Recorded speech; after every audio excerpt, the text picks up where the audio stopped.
thématique et à final les acquis composition. Est-ce que tout chanteur est compositeur? Et là, mais il y a des gens où on a internet. Bazolo baki Manassé, 4e place, il fallait pas Adimango, Ayebi Koye Baten. Batuaza Koutunde Belo Bazolo baki pour na bango Manassé a mérité première place. C'est suite à ma candidat wana, ils ont beaucoup plus pour Manassé, suite na ils ont Pasteur Dozinique TV, la chaîne de votre édification. Chers internautes, veuillez vous abonner sur votre chaîne et activer les notifications pour ne rien manquer. Bonjour, bonsoir chers internautes, bienvenue dans cette émission télé-réalité. Et ça, émission Oyasika, Tobani avec vous sur votre chaîne Pasteur Dozinique TV. Bonsoir encore et bonjour, ça dépend à l'heure à laquelle vous nous captez. On compte toujours, il y a Maja Boutalant. Nous continuons toujours pour festoyer ensemble avec vous. Na elongo ya artiste Nabiso Manastar Manassé Sinda. Alors pour aujourd'hui, je reçois pour vous le pasteur Dozinique. Yende mtokobe tanaï masolo ya ndeko Nabiso Manassé Sinda oazali parmi les 4 gagnants ya Maja Boutalant. Alors sans plus tarder, pasteur Doz, bonsoir. Bonsoir, jouissance Lucilabo. Bonsoir, naba internaute nyoso. D'habitude, ngam na yambarame, le loba yambinga, voilà. C'est un nouveau concept. Et il faut feuilleton ou yamaja bouto continuer en gros. Tout aussi ça, moi je dirais que nakati a feuilleton maja bouto comme la demi-finale. Parce que finale les amis kolo autre yamba Manassé Sinda yemoko. Ah, on quitte la plateau na biso. Ah oui, donc tout ça la demi-finale parce que bande obaza na toura de formation. Voilà. Pasteur Dozinique Ntilulu, tomoni ba promotion makasi au salela ki Manassé Sinda na chaîne na biso ya Pasteur Dozinique TV. Pasteur Doz ba voter Manassé. Réaction les andineni. Ah oui hein, yango na lobi ke feuilleton to clôturer ngo motoro ya mbaimo Manassé parce que biso tozo le maté ko pesa merci na bande réunion soyo. Et bah ça là qui confiance na ndeko Manassé.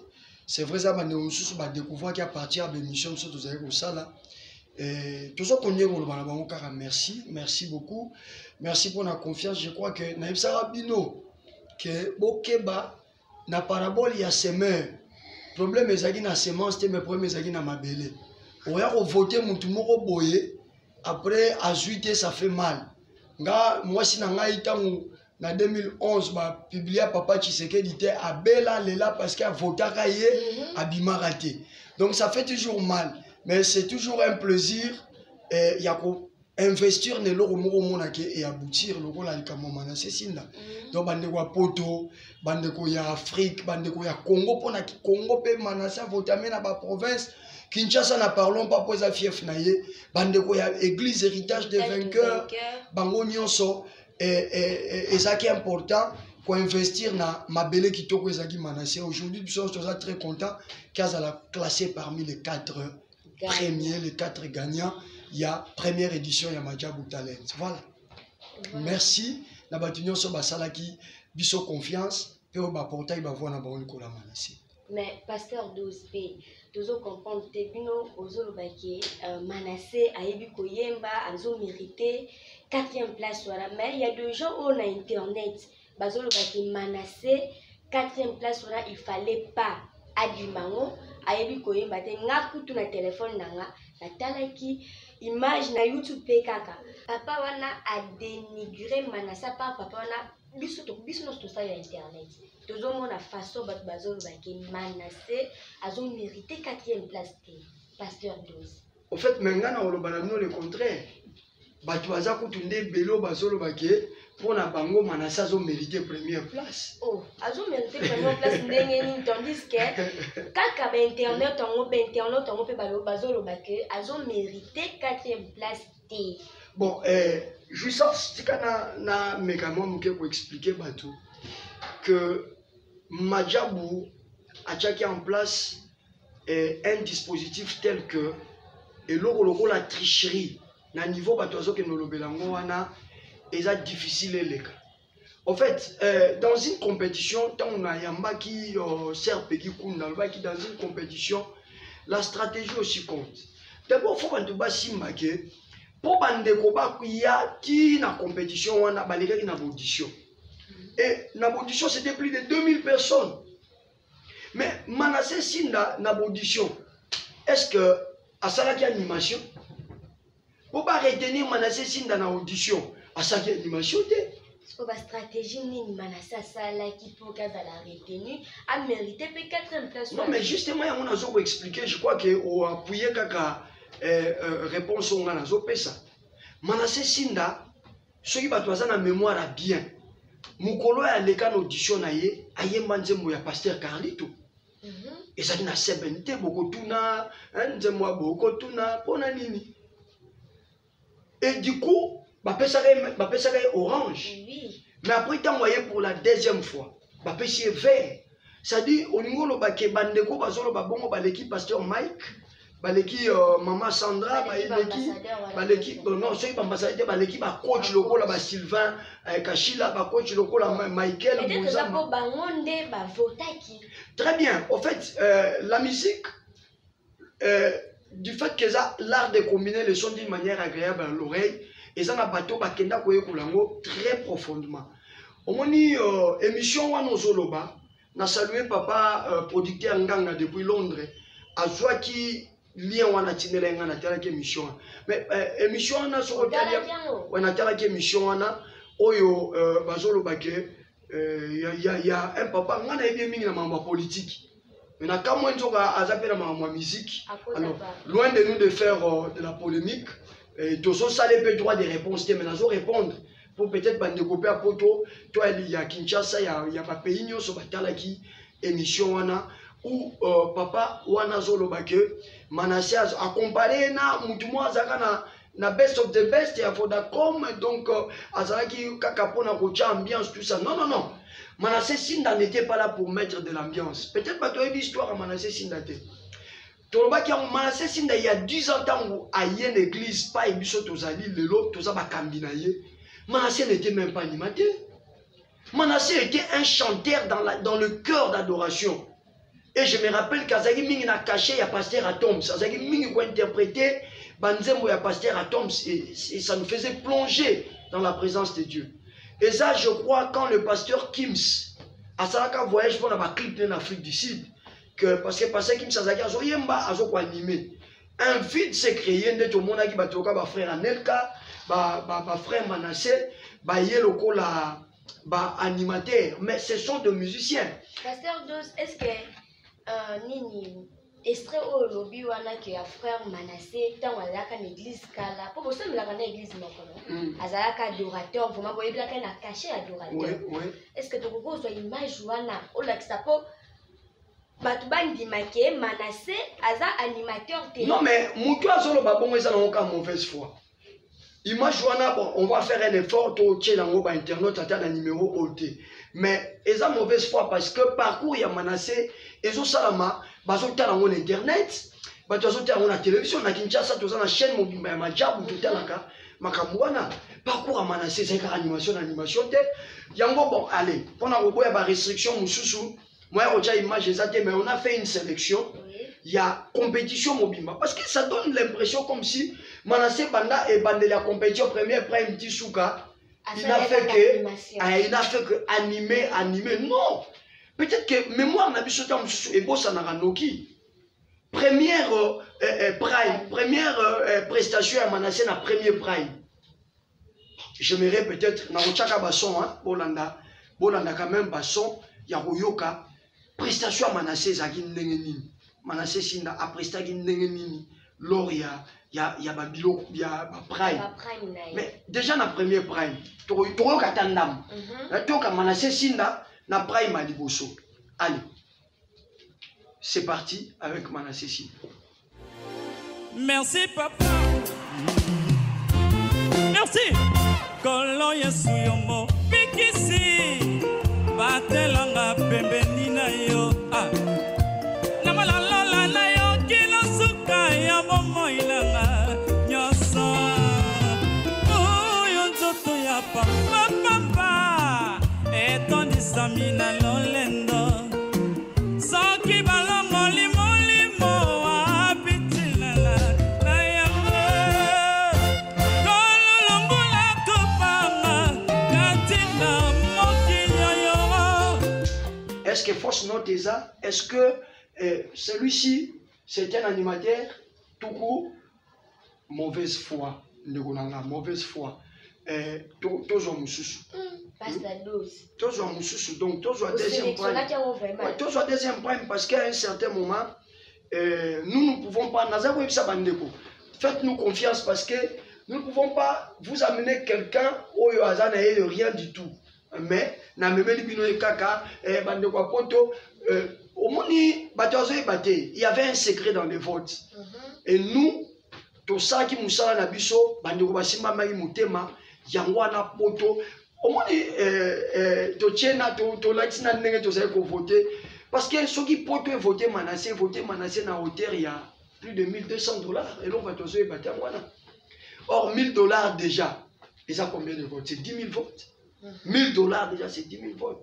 Waneza ba vote oyo bandeko batinda ki mbongo na demi-finale pe na finale na suka ba omona image ya ndenge to voter ki pe pona finale tout ça le même dimanche wana to changwa ta na suka wana te ozanga na commentaire ba mona comment to voter ki voilà ce qui déjà pour ça ina bandeko bele ba voter à partir à poto aussi mais ba ça ina difficulté en application de batinda ce qui bato ba na difficulté déjà c'est au-delà de $1,200. Bon aussi pas ça qui na difficulté te ba voter régulièrement soit Afrique soit ma province, soit ce qu'on Kinshasa fief à Manassé, sans compter église naïe, quartier. Donc, les hommes mauvaises foi. Tout le monde Manassé na deuxième problème. Yamanuel. Total là, sur les accords animateurs. Tous ont Manassé. Voilà. On va prendre Manassé.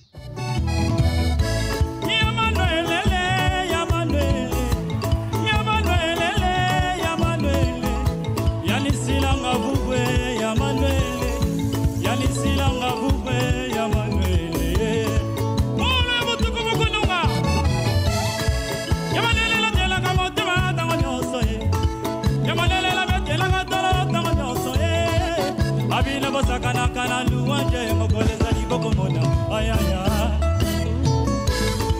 dalila yesu la landila yesu ya dalila landila yesu ya dila yesu ya ye dila ya mayangi dila yesu toke na mulu kutu moto ta soit ta troisième prime ezake. Non mais au fait c'est une façon yako parce que biba tu me sustant toujours les cas. Et ça pour ton quotidien na mitwa bato eloko moko boyeka voilà mutango kutu ba bimisi 4e na regretter poani na bimisa mbongo nanga na voter mais ceux qui peut holandais pe bato on bazo ba bon ba voter ta tête ata mukolo mo pété bazo ta idée ba son ba crédit ba bon wana ça n'engage que vous ngai en tant que serviteur de Dieu na lingai kaka na PC bana na nzambe na PC bana nzambe soit le coup la 4e prime Manassé a Guinée Toko. Vraiment. Manassé a bougé à coup pour la 5e prime, la mon année, maman Rosigna Zolo Manassé, la fois passée, tu n'as même pas voulu sourire. Oui. Parce que, bon, tout ça. Papa kitayosa tochango parce que bande ko soki bazali ko simba mabalinga Manassé ba soutenir ye et ça te pona soki nini et ça po on va suivre. Papa kitayosa la Papa kitayosa la bangi nanga bayo kisa masoni bayo kisa masoni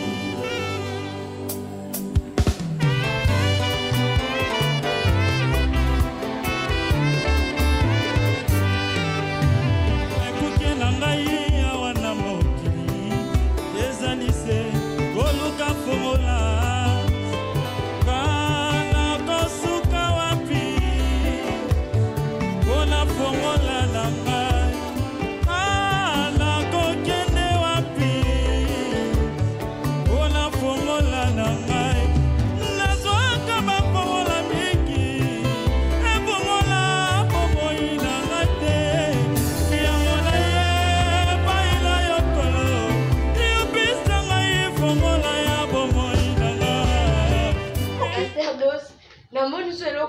kolobaté parce que ma preuve y a déjà et la kisi. Manassé na ba premier so anima kakate mais ayemba.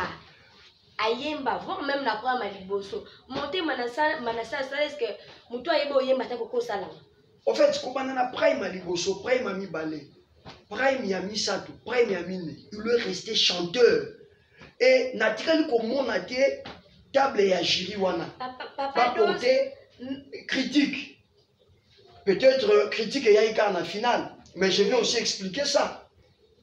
Est-ce que Banderozo est thématique et à finale les acquis composition? Est-ce que tout chanteur est compositeur? Non. Tout chanteur n'est pas compositeur. Et puis, l'on est bon, loin de moi la pensée de créer une polémique. Et l'on est mais Manassé, par contre, a voulu rester unique à son genre. Nzembo Manassé Yembaki, ezali single na merci papa. A Salango avant Majab.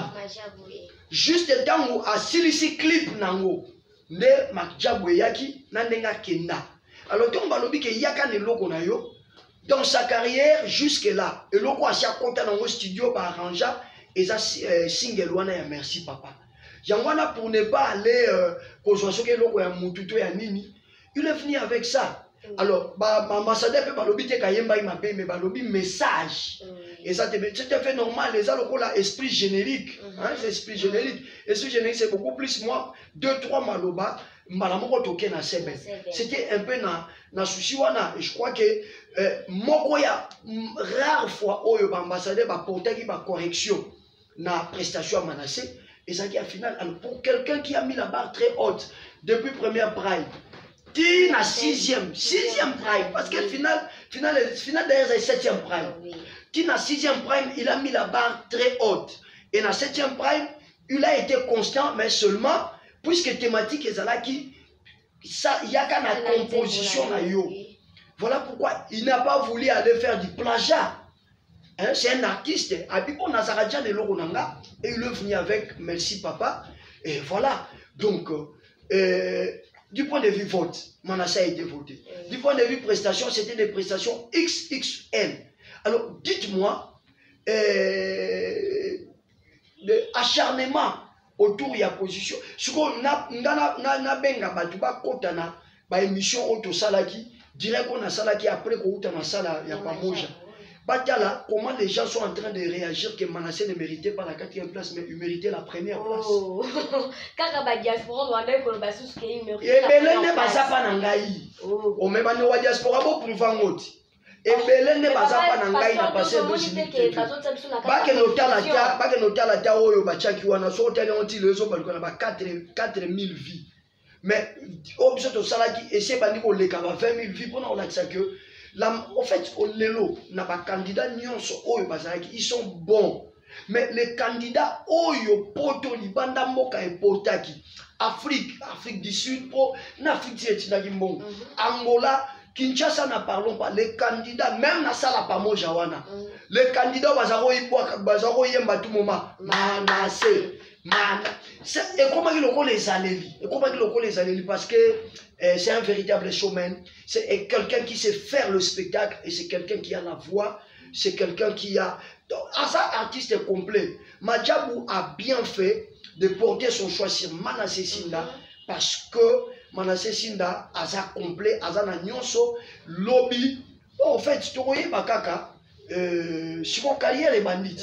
Tu vois là. Dernière carrière et pour fleurir pour un artiste à la Manassé Sinda. Sinon, loin de moi la pensée de faire la polémique, mais je devais quand même expliquer un certain nombre de choses pour l'appui, pour Bandegoba comprendre que ce n'est pas un animateur, mais un musicien doit être complet. Papa José, une émission à Saguin Olivier Boko, le confrère Nayo. Papa José Ndita. Papa José Ndita. Alors bien, un musicien doit être capable d'interpréter et puis capable d'animer. Papa José, du côté animation n'est pas Manassé à Zouaki. Pas à Zouaki. Alors, c'est vrai peut-être aux professeurs en musique, mais José dit t'as pas un musicien qui a mouqué. Voilà. Est-ce qu'animation peut ça m'aider? Yama na zotuna.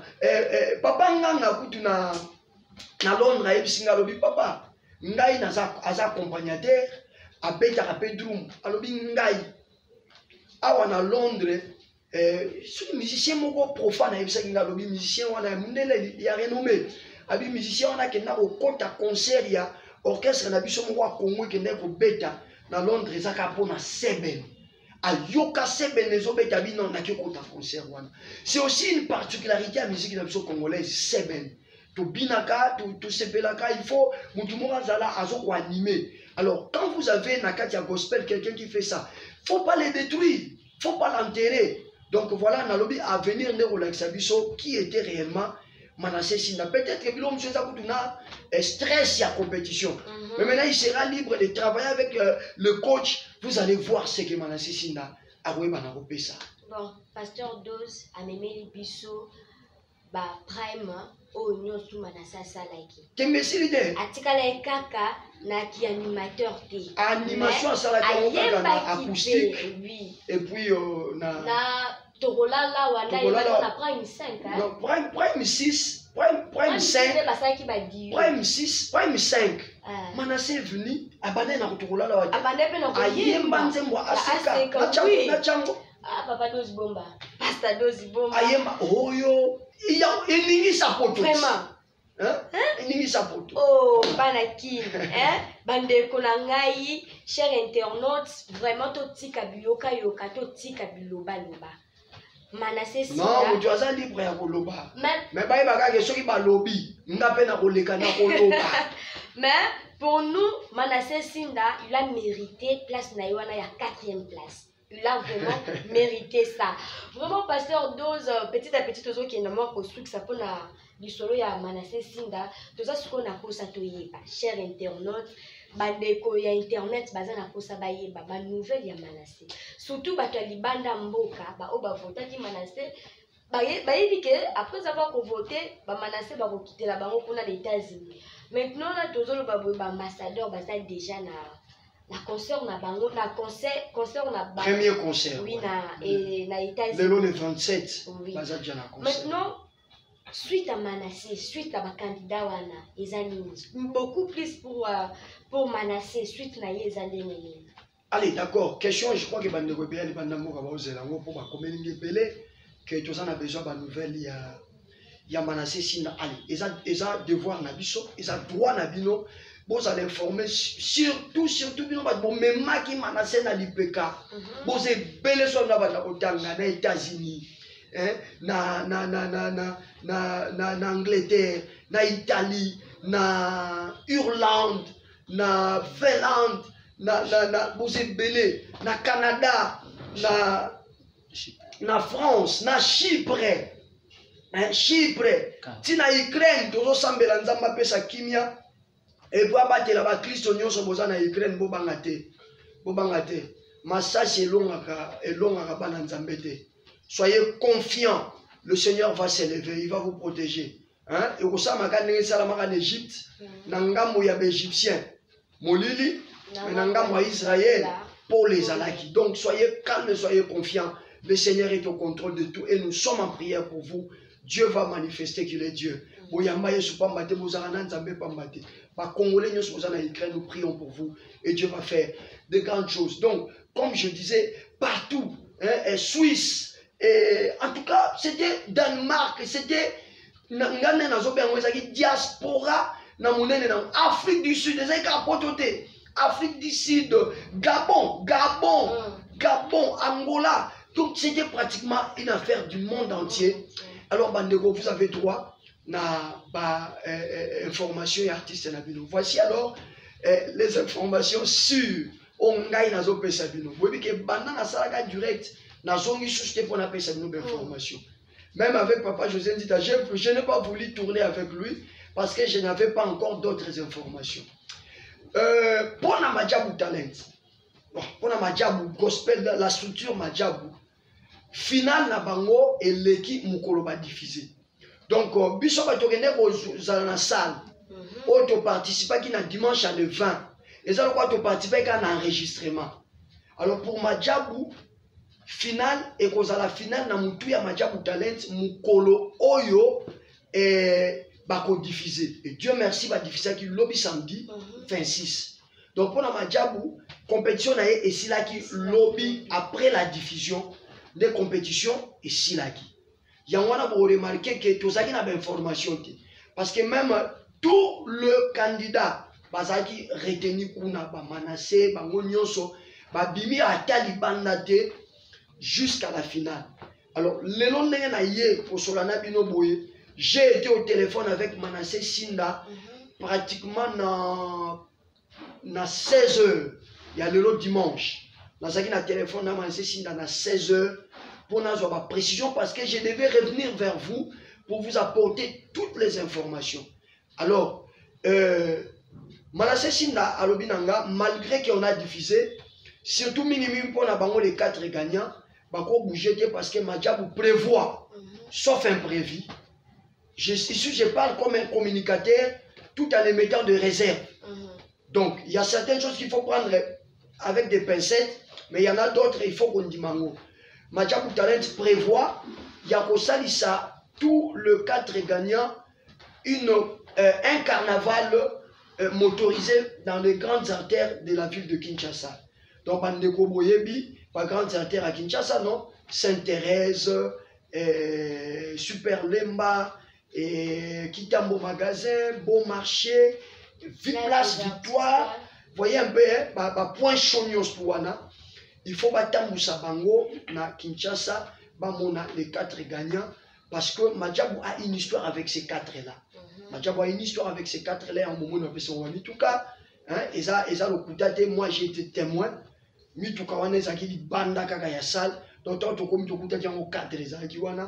quand Manassé, je crois que vous avez suivi, quand on a proclamé Manassé 4e, il m'a coupé ça et contact. Donc, et ça m'a solo. Et au-delà, Manassé a eu sous trophée Moussoussou. A eu trophée, il y a Mouto, après ça qui ambiance, après ça qui chaud, la compétition. Et voilà, il y a encore beaucoup de cadeaux, qui, hormis chaque surprise, Oyo, donc. Et ça prévu parce que ça va au carnaval, mais jour et yébanité. Ne vous en faites pas. Mouvement Nyon Soba au Sala, pour nous Manassé si n'a pas candidat, nous reviendrons pour nous informer Bino.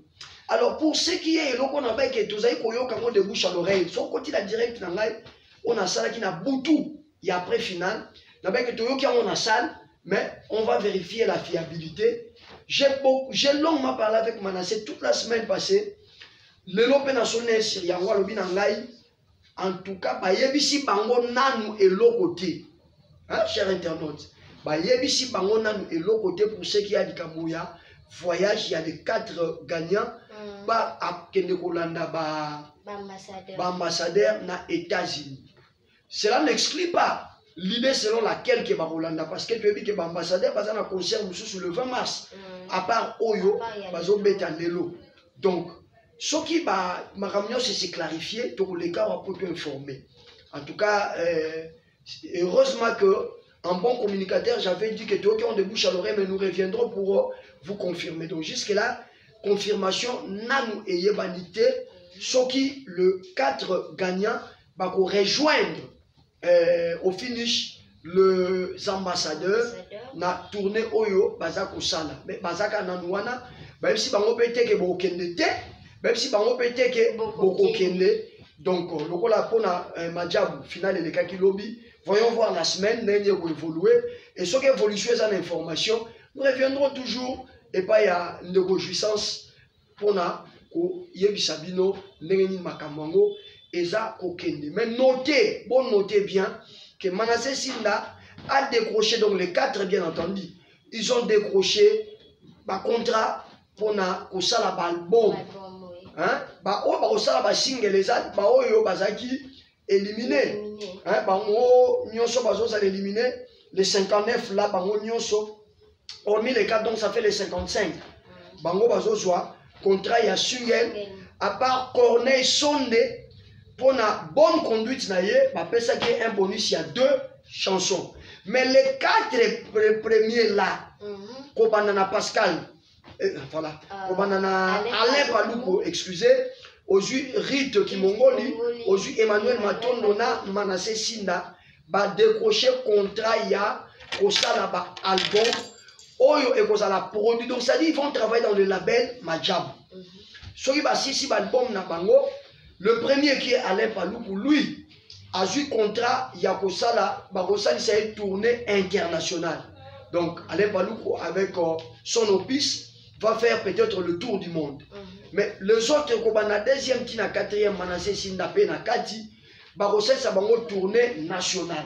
C'est-à-dire, vous allez tourner, Madjabou a Tamusi Manassé, Betisi Manassé, na album na ye Oyo, Akoyeba, na Osala. Donc voilà, cadeau na ye Biloko Nyonso, Azanango. Manassé Sinda est encore là, à Kangama. On a internaute belé bozo senga numéro na ye. Vous savez que les numéros ils ont identité à Moutou. Il était prévu que ton PC ait un numéro pour benga bino mais par condition bazalé du kuna et ça nous permettre de Manassé sur la nabino. Nous attendons semaine on est goleka. Bongo na tobé ngo feuilleton non feuilleton Madjabou. To clôturer feuilleton Madjabou au cours d'une grande émission que moi je vais animer. National Laka Kibinoango. Toujours bongama, toujours bunda, toujours tchaba ba batterie en marche. Soki kaka Manassé, ba bimi na bango na Malaika House. Je vous dis que je vais vous ramener Manassé Sinda. Na téléphone t'es en direct, mais toujours bunda, toujours réuni ba moyen pour émission à téléphone ouvert partout dans le monde entier bobenga. Tosto kalaki déjà heure, tolobi to sala ngona 22h. De 22h à minuit, couvre-feu c'est le moins à Kinshasa. 2h vous serez avec Manassé Sinda. Pourquoi?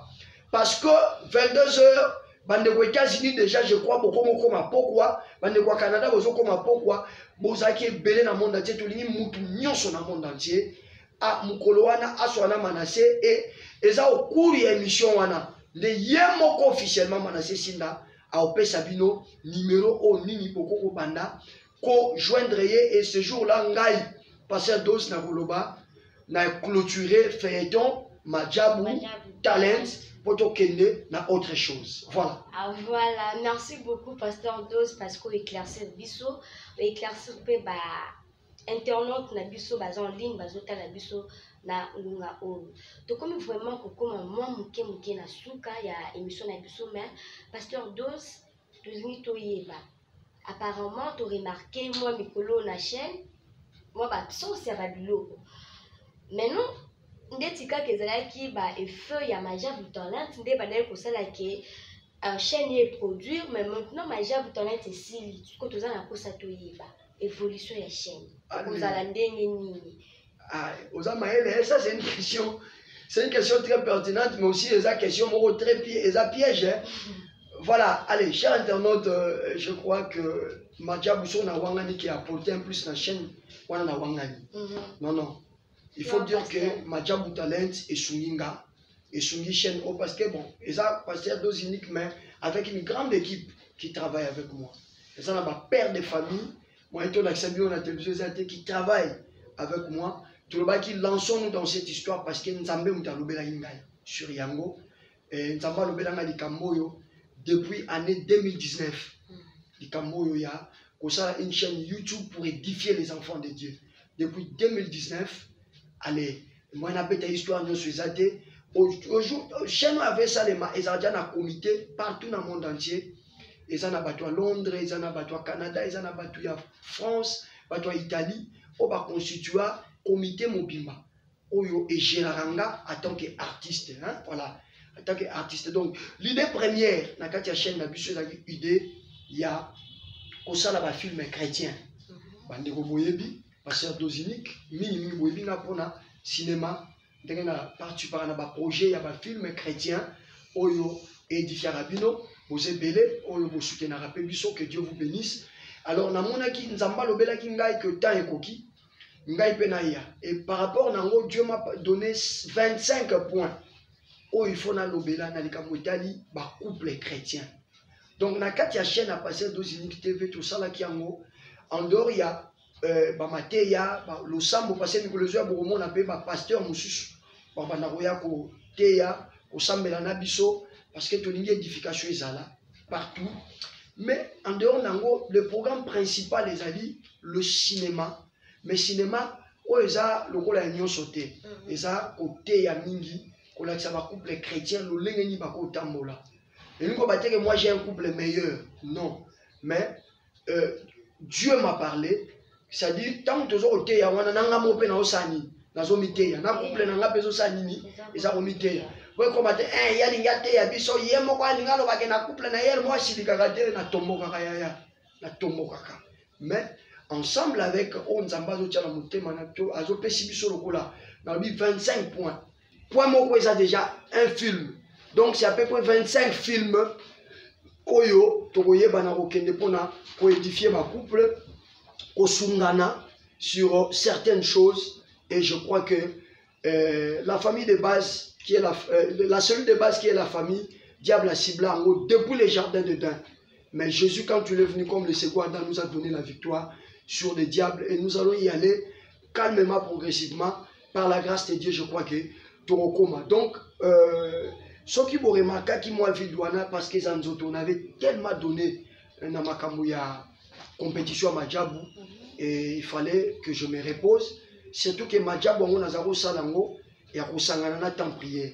Tous les mois de février, ils ont la prière. Donc si ça lobby le 28. Donc si ça lobby le 28 qui est la fin du mois de février, on a clôturé prière nana. Donc il fallait après la gymnastique à Makashouana prendre un petit moment de répit. Il y a paiement qu'on se concentrer aussi dans la prière parce que et comme on dit prière les amis on s'amène mouké mais il faut qu'une émission faut ça la boyer. Il fallait se concentrer dans la prière. Donc là je suis en train de faire cette émission. Demain je clôture la prière. Alors dans la clôturer prière, nous avons béni émission na yo télé réalité. Ngai na travailler ensemble na bino ba internautes. Déjà on a commenté na sewana bolingi ni. Bolingi to memela bino ba acteur ni. Je vous ai déjà donné le thème. Il y a film na biso oyo toko banda nango titre nango za papa prodigue. Papa prodigue. Na boyi jouissance à côté na ba détail awa toko lobela ngo le moment venu. Alors par rapport à papa prodigue, à partir déjà il y a semaine tozokota. Je clôture la prière demain lundi. Mardi, nazarana misale be na ba chaîne locale awa parce que na travaille un peu na ba chaîne locale, nazarana ba tranche matinale et vous allez pas mais le mercredi de cette semaine, bon ba na progressivement télé réalité bandoroya, jouissance à banozana na biso, ndeni tozo kende ko solo lana chaque acteur au biso to ciblé pour na ba yebana ko zala na casting. Il y a film wana. Wana komona ngwa live yango tozo benga concept oyo télé réalité. Le lot osali yango na kati ya plateau na biso de fortune hein. Aussi bon message plateau plateau na biso de fortune mais à partir de la semaine prochaine nous serons ailleurs tokende komona bato nyoso nzamba tshepso na mutema ba participer na projet wana. Voilà donc ça sera comme ça. Est-ce que totiki makamuya ko yamba basali nzambe ko yamba ba musicien loin de là. Bon mon ami papa José Nzita, je vous promets papa Franck Moulaja d'ici la fin de la semaine. Papa Franck Moulaja, on va parler aussi avec lui parce que Feto Madjabou to clôturer te rabito zana demi-finale. Donc on va continuer à Tamarbo Madjabou ici ba émission nyos bomoni webi pour aller toper ça on va combo parce que nous voulons faire une vraie chaîne YouTube.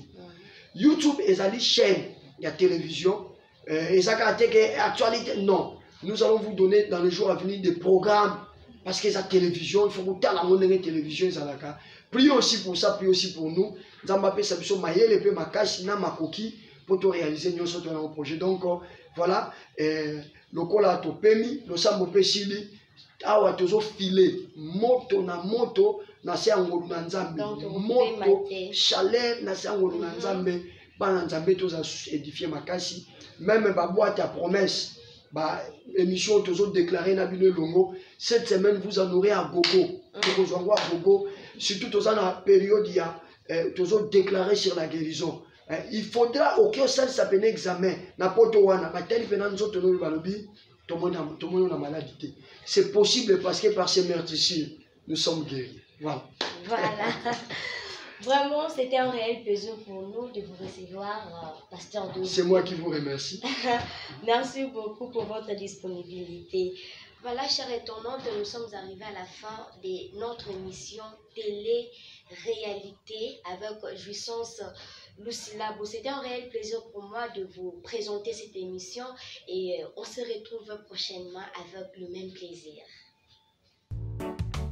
Pasteur Dozinique TV, la chaîne de votre édification.